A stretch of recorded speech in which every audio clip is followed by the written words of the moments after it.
నటుడు రిషబ్ శెట్టి దర్శకత్వం వహించి హీరోగా నటించిన కాంతారా 2022లో విడుదలై కేజీఎఫ్ తర్వాత మరోసారి దేశమంతా కన్నడ చిత్రసీమ వైపు చూపు మరల్చేలా చేసింది. ఉత్తమ నటుడిగా రిషబ్ శెట్టి జాతీయ అవార్డు అందుకోవడంతో పాటు బెస్ట్ పాపులర్ హోల్సమ్ ఎంటర్టైనర్గా కాంతారా నిలిచింది. దాంతో సహజంగానే దాని ప్రీక్వెల్ ప్రకటన రాగానే కాంతారా చాప్టర్ 1 పై భారీ అంచనాలు నెలకొన్నాయి. మరి ఆ అంచనాలను రిషబ్ శెట్టి బృందం అందుకుందో లేదో తెలుసుకుందాం.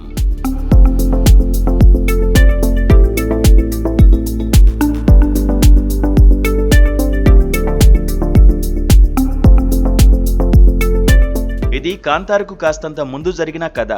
శివ, అతని తండ్రి ఎక్కడైతే అడవిలో మాయమైపోతారో అక్కడే కాంతారా ప్రీక్వెల్ను రిషబ్ శెట్టి మొదలుపెట్టాడు.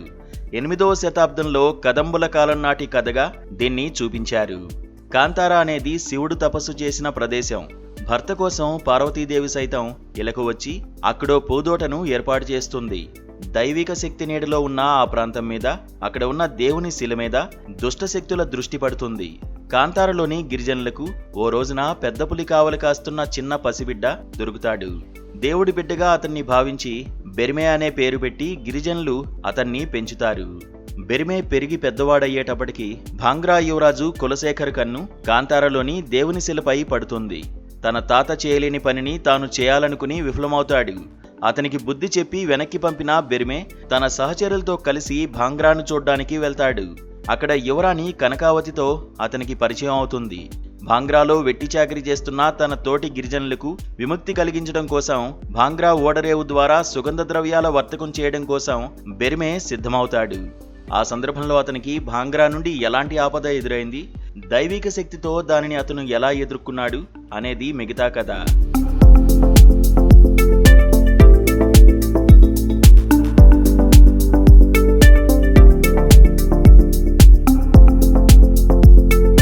మూడేళ్ల క్రితం వచ్చిన కాంతారా చిత్రం ప్రేక్షకులకు ఓ కొత్త అనుభూతిని కలిగించింది.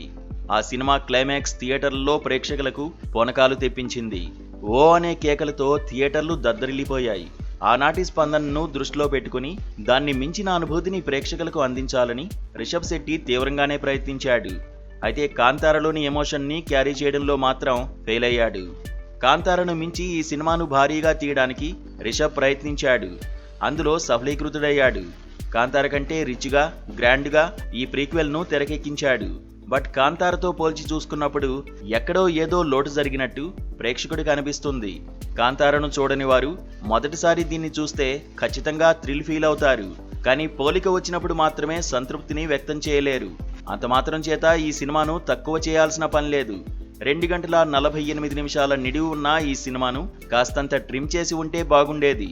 ముఖ్యంగా భాంగ్రా వీధుల్లో రథానికి సంబంధించిన ఎపిసోడ్ తగ్గించవచ్చు. అలాగే పోరాట సన్నివేశాలను కొంత కుదించి ఉండొచ్చు. ప్రథమార్థంతో పోల్చితే ద్వితీయార్థం బాగుంది. ఇంటర్వెల్, ప్రీ క్లైమాక్స్ సన్నివేశాలు సినిమాను నిలబెట్టాయి.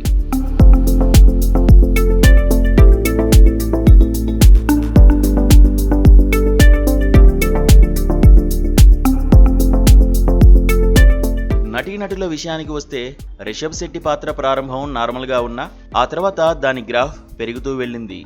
ప్రీ క్లైమాక్స్ లో రిషబ్ మరోసారి తన నట విశ్వరూపాన్ని ప్రదర్శించాడు. అతన్ని తప్ప మరే నటుడిని ఆ పాత్రలో ఊహించుకోలేం. అలానే జయరాం పాత్ర సాదాసీదాగా మొదలై పతాక సన్నివేశంలో పీక్స్ కు చేరింది. ఈ సినిమాలో సర్ప్రైజింగ్ ఎలిమెంట్ అంటే రుక్మిణి వసంతుదే. ఆమె తనకున్న ఇమేజ్ కు భిన్నమైన పాత్రను పోషించి మెప్పించింది. గుల్షన్ గ్రోవర్ యువరాజు పాత్రలో తనదైన నటన ప్రదర్శించాడు. అయితే అతని డబ్బింగ్ అంతగా సూట్ కాలేదు. ఇతర ప్రధాన పాత్రలను ప్రమోద్ శెట్టి, దీపక్ రాయ్, ప్రకాష్ తుమిడి తదితరులు చేశారు. వీళ్లంతా తెలుగు వారికి పరిచయం లేనివారే.